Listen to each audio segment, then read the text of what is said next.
Paren todo, muy buenas tardes, qué felicidad que estén con nosotros, bienvenidos a este final de semana, estoy muy contento, pero sobre todo muy congratulado y me siento muy feliz que esta tarde nos acompañe un personaje de esta casa editorial. Ustedes lo han visto en diferentes espacios y además hoy tiene mucho que contarnos con ustedes y con nosotros, José Altúzar Figueroa, mejor conocido como Pepe Altúzar, bienvenido. Mi querido Dani, no sabes el gusto que me da estar contigo en tu programa, mucho gusto, reconozco tu trabajo, lo digo con toda franqueza, eres un joven que tiene credibilidad, que a pesar de tu juventud tienes experiencia, sabes muy bien lo que haces y verdaderamente me da gusto porque ver que lo veo entusiasta, muy responsable, muy dedicado al trabajo, a su disciplina profesional y eso me da mucho gusto. Y ver el trabajo que tú haces no es sencillo, el conocer los medios de comunicación son muy importantes, no se puede hacer un trabajo de comunicación cuando no conoces el medio, cuando no lo has estudiado, cuando no te preparas. Y veo en ti a una persona muy profesional y te felicito. Muchísimas gracias, no me lo esperaba, pero bueno, esta tarde nuestra audiencia quiere seguir conociendo quiénes forman parte de esta casa editorial de Ultimátum MX y como parte fundamental también está Pepe Altúzar. Pepe Altúzar, que bueno, lo conocemos en diferentes ámbitos, Sí. Pedagogo de profesión, Sí. pero ha experimentado sin duda alguna grandes puestos, grandes experiencias. Sí. De Comitán hacia Tuxtla. Hacia Tuxtla. Y otros lugares, fíjate, mi querido Daniel, tuve la necesidad, bueno, pues no necesidad, sino la ocasión de que viniera a Tuxtla Gutiérrez, saliendo de nuestro pueblo, de Comitán. Si hace todavía, antes del año 2000, pues era un pueblo, pues ahora en esos años del que yo te hablo, pues todavía más. Y estamos hablando de 1966. Por decisión de mi abuela, más que de mi padre, dicen que Pepito se tiene que ir a vivir con su abuela, Tuxtla Gutiérrez. Entonces yo viajo de Comitán a Tuxtla. Quiero decirte, mi querido Dani, que ahora son 2 horas y cuarto tranquilamente, un poco menos si vas más rápido, o poco más, 3 horas cuando mucho, de aquí para allá. Pero en esos años en camión se hacían 5 o 6 horas, 7 horas a veces. Sobre todo de aquí para allá por la subida al cerro no existían las vías de comunicación que ahora existen. La facilidad. No. Entonces, pues esas vivencias para un niño pues son fundamentales para el futuro. Porque si nuestro medio era muy reservado, seguramente tus padres han de saber y recordar que en Comitán a las 8 de la noche, 9, ya estaba cerrado todo. Yo creo que sí. Vienes a la capital de tu estado, pues no, aquí era diferente, empiezo a desarrollar, a crecer y estudio me ponen primero en un kinder que se llama Motocintla, que mucha gente de Tuxtla lo conoce, novena sur y primero, segunda poniente. Luego me mandan como oyente a la escuela Marcos Enrique Becerra, y pues el oyente es simplemente para estar en el salón, pero no, fíjate que no, me meten a primer año de primaria y en lugar de quedarme en primero o otro año más para pues, madurar y para crecer más, estaba muy chico, pues no, me pasan a segundo, luego tercero, cuarto y termino la primaria mucho más chavito que el resto. Habían habilidades diferentes. Algo pasó. Esa es una característica, fíjate que claro, al paso de los años, pues vienes y te das cuenta. En ese momento no, porque ahí, fíjate que se dieron algo que, a ver, ¿quién va a declamar? Y yo levantaba la mano. ¿Quién va a cantar? Yo también. ¿Quién va a bailar? ¿Quién va a salir en una danza? En los festivales del Día de la Madre, del fin de cursos, del Día del Maestro, en fin, de cualquier evento que organizaban los maestros en las escuelas, que lo siguen haciendo inclusive, el Día del Niño, por ejemplo. Entonces, pues yo participaba. Ah, Y me mira. sorprendía que el resto de No alumnos, quería. pues uno que otro y una que otra por ahí, compañera. Entonces, eso pues va generando bueno, para empezar, que te vean, que te tomen en cuenta. Me cuidaban, mi abuela no tenía mucho tiempo porque trabajaba, tenía mucho tiempo, era líder de los locatarios del centro. Ajá. Y era amiga de Manuel Velasco Suárez, del Ah, mira, doctor, del el abuelo. gobernador, cuando fue candidato, Ajá. el abuelo de Manuel Velasco Cuello, y era gran amiga de él, fíjate. Ahí se llevaba muy bien. Entonces ella estaba entretenida en otras cosas, menos en cuidar a su nieto, que supuestamente me mandaron pues para eso, para que yo estuviera en compañía de ella. Termino la primaria con todas estas anécdotas de esos y de que pues sí, era muy... En temas de ese tipo yo tenía 10 en todo, tal vez en matemáticas, en otras cosas, no, pero en eso sí, porque era muy En los participativo. sociales. Así es, en los temas de pues un poco de arte, ¿no? Y ahí fue despertando mi interés y toma la decisión nuevamente mi padre y mi madre, por supuesto, después de que me regresara a Comitán, a estudiar la secundaria y la preparatoria. Llego, pues te imaginas, con toda la carga que yo tenía de desarrollo aquí, porque conseguían las cosas diferentes en relación a la capital del estado con el resto de los municipios. Sin duda. Entonces, regreso a Comitán y empiezo yo a socializarme ahí con los compañeros de la secundaria. Y pues todo bien, fíjate, bien adaptado, igual de participativo en el tema de la música, de la poesía. Y ahí fíjate que estaba pensando, cuando estábamos platicando antes de entrar al aire, del tema de la educación. No hay desarrollo sin educación, eso tiene que ser fundamental en el conocimiento de las personas, sobre todo los jóvenes, porque así es como un maestro me dijo en el primer año de secundaria, empecé a leer el libro de Los Miserables de Víctor Hugo. Y eso viene a colación por lo que platicaste en mi presentación sobre este tema que ahora llevamos a cabo. Al ordenar él, el maestro, obviamente de literatura, que hiciéramos un análisis de lo que hayamos leído sobre Los Miserables de Víctor Hugo. Gran obra. Uf. Entonces me impactó tanto, fue tan increíble lo que yo vi en ese texto, por cierto, muy breve, que hice una síntesis, un resumen. Y el maestro, pues, se me hizo muy fácil hacer ese trabajo, a diferencia del resto de los compañeros que no pudieron. Y entonces, esa fue mi primera experiencia en el tema de la literatura. Y eso me impactó.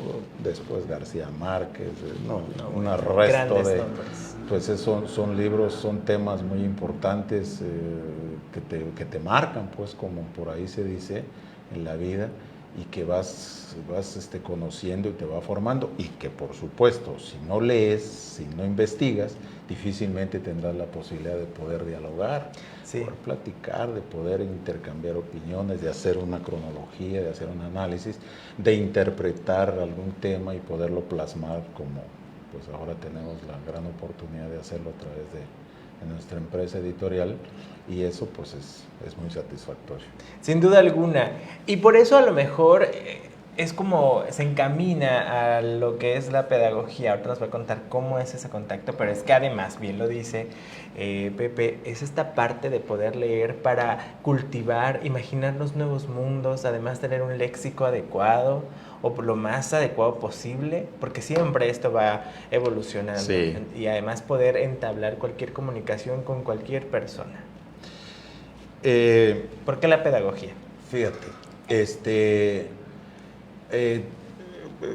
cuando te decía del tema ese de la escuela, ahí te vas adentrando, porque eran 4 áreas. Bueno, cuando vas a la preparatoria eran 4 áreas. Era Derecho, Humanidades, Químico, Biólogo, Físico, Matemático y Derecho Administrativo. fíjate que sí se me daba un poco el tema de lo químico-biólogo, sí me gusta, pero Derecho Humanidades, pues, me veo enfocado al tema de cultura, de lectura, sociales, sobre todo temas sociales. Y ahí, pues, tomé la decisión, después del primer grado, porque era por año, no por semestres como ahora, primer año, ingresar a Derecho y Humanidades en el segundo año del ciclo escolar en la preparatoria. Y ahí continúo. Antes de eso, mi querido Dani, porque sí tiene relación con lo que podemos platicar posteriormente, se da una tragedia en mi vida muy triste, muy lamentable, la pérdida de mi padre, cuando yo estaba en el primer año, terminando el primer año de la preparatoria. Eso fue pues algo que me marcó y que me hizo despertar un horizonte, pues en teoría diferente, porque no sabes, con la guía de un padre, pues obviamente la situación es diferente. Entonces él, pues con un accidente, pues pierde la vida, muy joven, 42 años. Entonces pues nos quedamos un grupo de hijos, de personas, solamente con mi madre. Ahí yo antes estaba muy involucrado en el tema del negocio, del comercio, y al él partir de este mundo, pues prácticamente pues nos quedamos todos así solos y decir, ¿y ahora qué? ¿Cuántos años tenías cuando eso? 16. Bueno, además una edad crucial. Pues estás en tu desarrollo, en el que te guíen, pues, algún camino que tengas que seguir. En fin, pues ahí fue donde dije, pues no tengo otra cosa más que hacer. Ya el negocio, el tema de la comercialización de productos del campo, el café, el ganado, etcétera, etcétera, que es a lo que se dedicaba mi padre, pues dije, pues ahora sí tengo que estudiar. Entonces sí me aboqué al 100%. Y ahí terminé la prepa. Tuve la oportunidad de viajar a la Ciudad de México, estuve allá, luego por esa situación de vacío en el que se encontraba pues mi madre y mis hermanos más pequeños, pues el que tenía que regresarse y estar más cerca era yo, pero no tan cerca, o sea, no regresé a Comitán, me quedé aquí. Y aquí encontré, era la época del general Castellanos como gobernador, estoy hablando de 1986. No, 4. Él fue 82-88, yo estuve acá en el 84. Y por ahí me involucran y me pongo a trabajar en la Secretaría de Hacienda. Mira nada más. Y en la Secretaría de Hacienda empiezo a descubrir que el servicio público es una labor muy importante de servicio, el servidor público. A mí cuando me dicen funcionario, pues se me hace muy ostentoso. Eres un servidor público de cualquier nivel de que estemos hablando. Y al estar en la Secretaría de Hacienda, pues era yo un chavo, muy chavo. ¿De qué edad? 23 años. Sí, joven. Entonces, 23 o 24 tal vez, pero todavía muy chavo y obviamente sin experiencia. Sin embargo, pues por lo mismo, por la formación, por todo lo que uno trae encima, pues resulta que me involucro al 100 y empiezo a ver cosas que a mí no me gustaban, no me parecían. Y yo tuve un amigo, me considero mi amigo, señor, se llamó Víctor Chamarro, era de origen tabasqueño, pero trabajaba aquí, pues nada más y nada menos que era el subsecretario de Ingresos del gobierno. O sea, todo persona, pero me distinguía con su amistad, a pesar de que yo era un chavo. Y yo le dije un día que a mí no me gustaba lo que estaba pasando en Hacienda. Entré como para archivar papeles, no creas que entré de jefe, ¿no? Sí, claro. Y sí, la cosa es que era que el tener la oportunidad de que alguien te diera un ingreso. Resulta que al estar ahí en Hacienda y le digo eso, me dice, bueno, yo le platiqué que no me gustaban algunas cosas. Y él se sorprendió. Que no, para mí no era concebible que las personas que llegaban por hacer un pago, o sea, entregar su dinero para como cuestión de impuestos, Ujú. por el tema de los impuestos, pues los tuvieran parados mucho tiempo, haciendo una gran fila, en el puro sol, al aire libre, y yo decía, ¿por qué? O sea, no vienen a pedir nada, como cualquier ciudadano. Bien, Ahora lo hacemos todos, ¿no? Sí, sí, Vienen sí. a dejar un Sus recurso, obligaciones. una obligación al gobierno. Y él me vio sorprendido. Y a partir de ahí me empezó a tomar en cuenta muchas cosas y pusimos sillas para que la gente se sentara. Se techó la parte que estaba al aire libre, se le empezó a dar, no, y se le trataba ¿cómo se llama? Al contribuyente con la punta del zapato. Sí. Y yo decía, ¿pero ¿Por qué? qué? Sucede, hasta en la actualidad sucede. En menor escala, pero eso era espantoso, Daniel. Es que ahí entró entonces el lado Sí. humanista. El lado humanista, el lado Exactamente. social, y justamente ya lo estaba poniendo en práctica desde otra arista. O sea, en la arista ya, pues sí, como función pública, etcétera, pero ya se veían las necesidades que esperemos que las próximas administraciones tomen en cuenta ese tipo de puntos. Fíjate, y en eso me empecé a dar cuenta y se empezaron a hacer cosas por iniciativa mía. Bueno, ¿cuál fue mi recompensa? Que a ese joven lo nombran con una responsabilidad muy importante para lo que representaba en ese momento. Y me nombraron jefe del departamento de rezagos y ejecución fiscal. Miren. Yo era un chavo y los subordinados míos eran de 50, 40, 50, 60 años. Oye, y algunos pues no lo querían aceptar, pero finalmente yo hice lo que tenía que hacer para que lo aceptaran y empecé a darme cuenta que la administración pública era eso que te decía, un tema muy importante para poder servir, y eso a mí me apasiona mucho desde entonces. Bueno, pasó el tiempo y de ahí me mandan a la Secretaría de Programación y Presupuesto. Ahí ya todavía existe en el edificio Plaza, atrás de la catedral, aquí en Tuxtla Gutiérrez, y me dan un cargo como jefe del Departamento de Política Presupuestal. Y me empiezo a vincular con el tema del presupuesto del gobierno y a tener la relación y la comunicación con el resto de servidores públicos del gobierno, y que para sorpresa mía, y va a ser algo que seguramente quienes conocen de la administración pública les va a sorprender, que ante el jefe del departamento llegaba y se sentaba en la silla de visita el señor secretario de Educación en Chiapas, Abelardo Santillán Bárcena se llamaba, ya falleció por supuesto. Y yo le decía, oiga, señor secretario, yo voy a su oficina, ¿no, joven?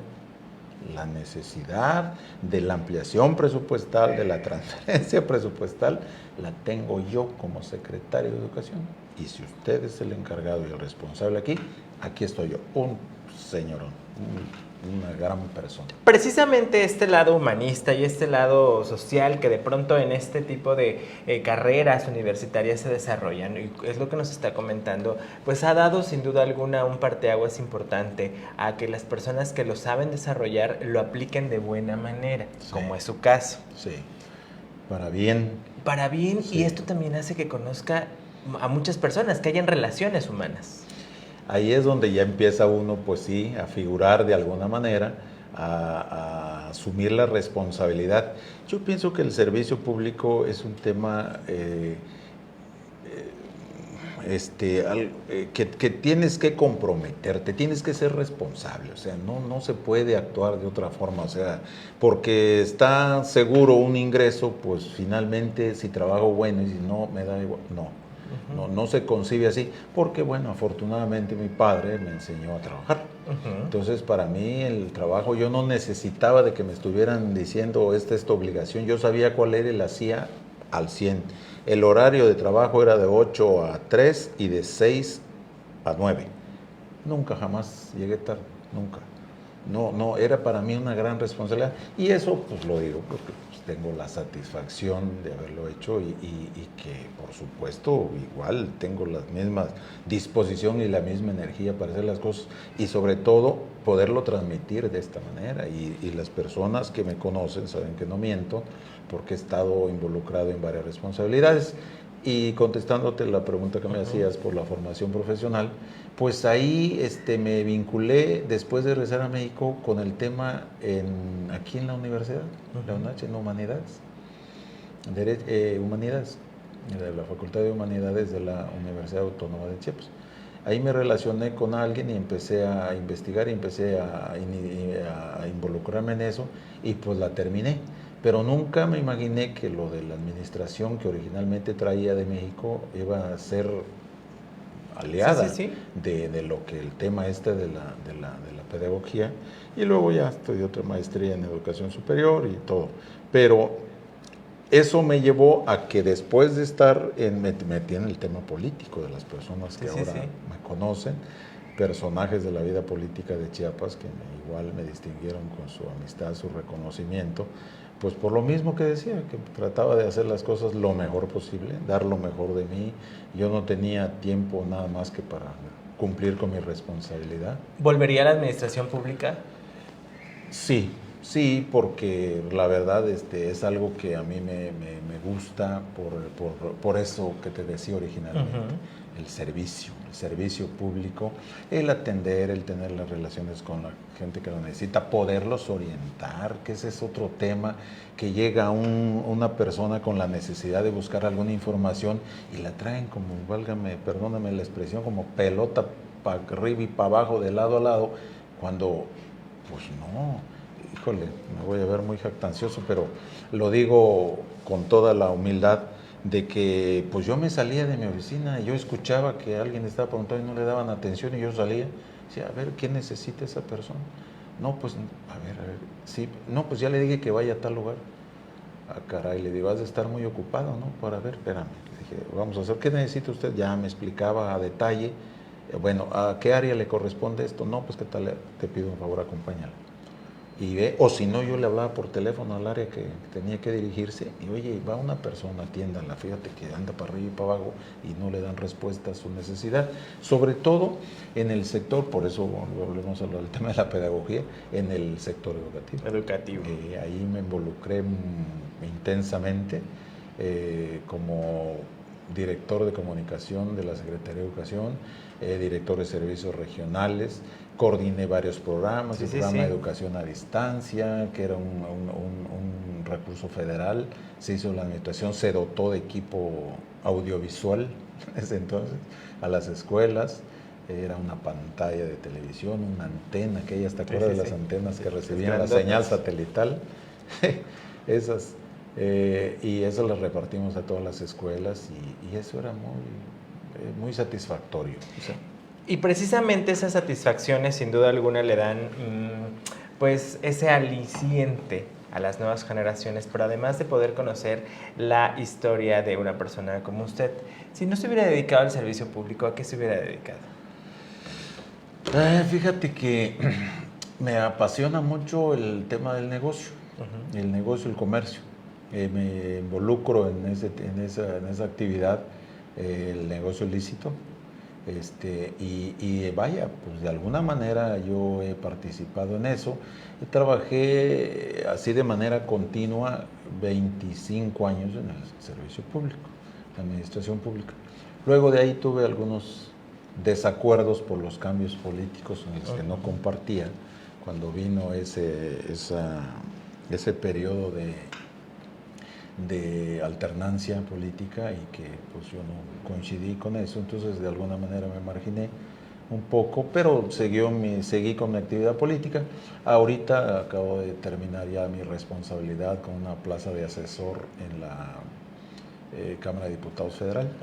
Ahí estuve prácticamente el periodo de don Andrés Manuel López Obrador, a quien igual tuve la suerte de conocer y de escucharlo por primera vez en Palenque, ha de haber sido como en el 98, 99, después en Pichucalco y luego en Villahermosa.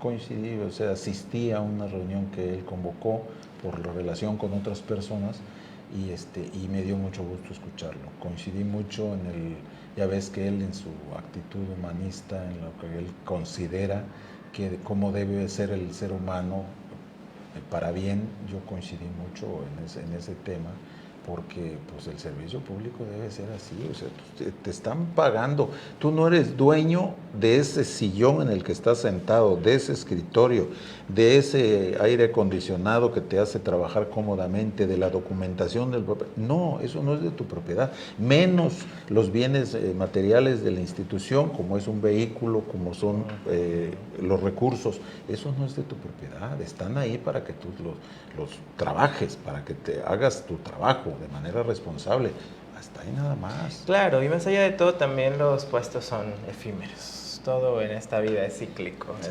un día estamos arriba, un día quién sabe dónde, entonces siempre hay que tener ese sentido humanista. Entre todo este ir y venir de actividades, un sinnúmero de actividades, ¿cómo podía atender a su familia y cómo entonces se atendía también Pepe como ser humano? O Sí. sea, me refiero a poder entablar una relación con alguien, en tener a una familia. Fíjate que es hasta cierto punto cuando te apasionas con lo que haces, sobre todo con la responsabilidad en el trabajo, sí sacrificas algunas cosas. Yo tuve la oportunidad de conocer a una gran mujer, una persona tustleca, de apellido muy famoso en Tuzla, de apellido Gamboa, y pues nos encontramos y coincidimos en muchas cosas, y eso pues te mantiene, de alguna manera ella asumió la responsabilidad de atender a mis primeras dos hijas, Okay. Mónica y Alejandra, y luego años después, como 10 años después, nació mi hijo Andrés Altuzar Gamboa, o Altuzar Gamboa. Y entonces ella hizo mucha labor en ese sentido, porque pues sí, yo como decía, o sea, yo me dedicaba a mi trabajo íntegro. Y continúa esa... Y continuo, sí, con la misma, es una vocación de servicio, mi querido Daniel, es vocación de servicio porque estás comprometido con lo que haces. Yo decía, oye, pero es que yo les decía a mis personas que llegaban a mí a buscar la oportunidad de trabajo, llegas con una solicitud, llegas con una disposición al trabajo, y resulta que ya que vas agarrando la confianza, pues empiezas a pedir permiso y cosas así, a tomarte el horario que corresponde a lo que te comprometiste de trabajo. Este es un horario de trabajo, esto no lo puedes comprometer. Bueno, por supuesto que hay cierta flexibilidad, pero eso va compensado que cuando el jefe o el responsable de esa oficina necesite de un apoyo, pues tú debes de ser positivo y propositivo y dispuesto a aportar y hacer lo que tengas que hacer. No, mi horario es de tal horario. Pues entonces, tú viniste aquí a pedir trabajo y aquí te establecieron un horario y esta es tu responsabilidad. A lo mejor me van a escuchar como demasiado radical, pero era parte de una forma de poder sostener una relación laboral de mucho respeto, mucha disciplina y de cumplir con tus obligaciones. Exacto, pero además es parte y parte, ¿no? Sí. El talento de las personas, como la exigencia, pero sobre todo recordar que siempre pues, se percibe un salario y hay que ejecutarlo de la mejor manera. Así es. Después toca los medios de comunicación y cómo es la llegada justamente de Pepe Altúzar a esta casa editorial. Que voy a volver a hacer historia, fíjate que me involucré desde...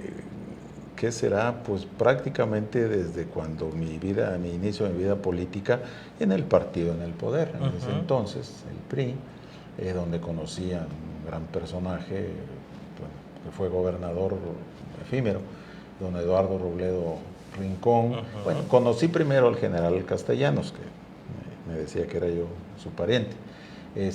Ahí fue donde me inicié en la administración pública. Luego conocí a don Patrocinio, José Patrocinio González Garrido, un señorón, un hombre extraordinario, muy preparado, muy conocedor. Luego a don Eduardo Robledo Rincón, luego a Julio César Ruiz Ferro, estos fueron gobernadores, a Roberto Albores Guillén. Después, obviamente, igual conocido pues, don Pablo Salazar de Uchía, y los demás, igual que llegaron personajes de la vida política de México y de Chiapas, ahora pues con mi relación con la Cámara de Diputados, pues igual me distingue con su amistad don Fernández Noroña, es un hombre muy leído, muy un abrazo. culto, un personaje. La que ahora acaba de obtener la senaduría por el estado de Chihuahua, se me fue, Chávez, se me fue el nombre, ahorita lo voy a recordar, y es ahora ya candidata electa al Senado de la República, una joven muy preparada. En Chiapas, pues obviamente nuestro paisano, nuestro amigo doctor Eduardo Ramírez Aguilar, gobernador electo, una persona que conocida de mi familia, que me aprecia, y nosotros igual a él, muy amigo de mi hermano mayor, muy amigo de mi única hermana Marbey, mi sobrina inclusive, y en mi caso pues igual tenemos esa relación, hay afecto. Entonces ahí me empiezo a relacionar y resulta que en mi experiencia laboral, porque se me olvidaba decir que trabajé en el Ayuntamiento de Tuxtla, tuve varios cargos ahí. Sí, ya vi. Asesor del presidente, director de Protección Civil, delegado en la colonia Las Granjas y representante del municipio ante el entonces IFE, ahora INE. Ese era mi trabajo. ¿Le gustan los medios de comunicación? Ahí fue donde me involucré. Yo me leía todas las columnas de los periódicos. Y Ultimátum de la Todas, por supuesto, no. Y de Ahmed Samayo Arce, mi amigo, yo me ponía a leer. Y no me importaban. Si cada periódico traía 4 o 5 columnas, me leía esa y los demás de otros periódicos. Entonces ahí me empezó a involucrar y resulta que al término de mi responsabilidad, cuando llega el gobernador Eduardo Robledo Rincón, me da la oportunidad de ser el director de comunicación de la Secretaría de Educación. Una responsabilidad muy complicada. Fuerte, además es un gremio importante. La relación con los medios, una, y la otra con el magisterio. Así es. Muy complicado. Pero pues salí avante. Tuve la oportunidad de estar los 6 años ahí, y ahí, desde luego, antes, cuando te decía que me leía los libros, tuve la oportunidad de conocer a Ahmed Samayo Arce. Pues él es más joven que yo. Sí. Entonces estábamos relativamente chavos y nos conocimos, y desde que intercambiamos palabras, se dio la amistad. Y ahí pasan el tiempo, los años, por supuesto, nos seguimos viendo, yo reconociendo siempre su profesionalismo en los medios y ahora su gran trayectoria, porque es muy, muy importante. Entonces yo me empiezo a involucrar y desde luego que en la responsabilidad como director de comunicación de la Secretaría, pues tenía que hacer boletines, tenía que hacer notas periodísticas, tenía que editar convocatorias, informes, etcétera, etcétera. Y ahí fue que ya me relacioné con esto. Ahí organizábamos la entrega del premio Chiapas, que ya no existe. En el tema de ciencia nos correspondía a nosotros, y en el tema de cultura al CONECULTA, Consejo Estatal para la Cultura y las Artes de Chiapas. Y esa organización era organizar todo, desde la integración del jurado para otorgar el premio. Entonces en eso lo hacíamos con mucha disposición y mucha responsabilidad. Y era trascendental, no era organizar un premiecito, ¿no? Yo sé. Hay toda historia. Rosario Castellanos Figueroa le dieron el premio Chiapas. Imaginas, Jaime Sabines. Y entre muchos más grandes destacados. Muchos más. Ya con esta pregunta vamos a cerrar, porque yo quiero seguir platicando, pero el tiempo es oro, y sobre todo en estos espacios. Se nos está acabando el siglo. ¿Qué significa Ultimátum para usted? Primero, mi reconocimiento y mi profundo agradecimiento a la amistad de Ahmed primero y de sus adorables hijas, 2 personas muy importantes, a las que yo les reconozco verdaderamente que saben brindar amistad y respeto. Y yo no me queda más que agradecimiento, reconocer que ese trabajo es muy importante y que Ahmed Samayo Arce me distingue con su amistad, y a mí no me queda nada más que agradecer por un lado, y además estar en lo que mínimamente pueda aportar y contribuir a esta casa editorial, yo hacerlo con mucho gusto. Nada Con es mínimo. todo Nada es gusto mínimo. del alma, sí. Nada es mínimo porque se hace con todo el cariño para que ustedes estén bien informados. Muchísimas gracias. Gracias por esta plática. Nos conocimos un poquito más. Nuestro público también está muy pendiente. Gracias a todos los que se conectaron. Y ya saben que no se lo pueden perder. ¿En qué emisiones lo vemos?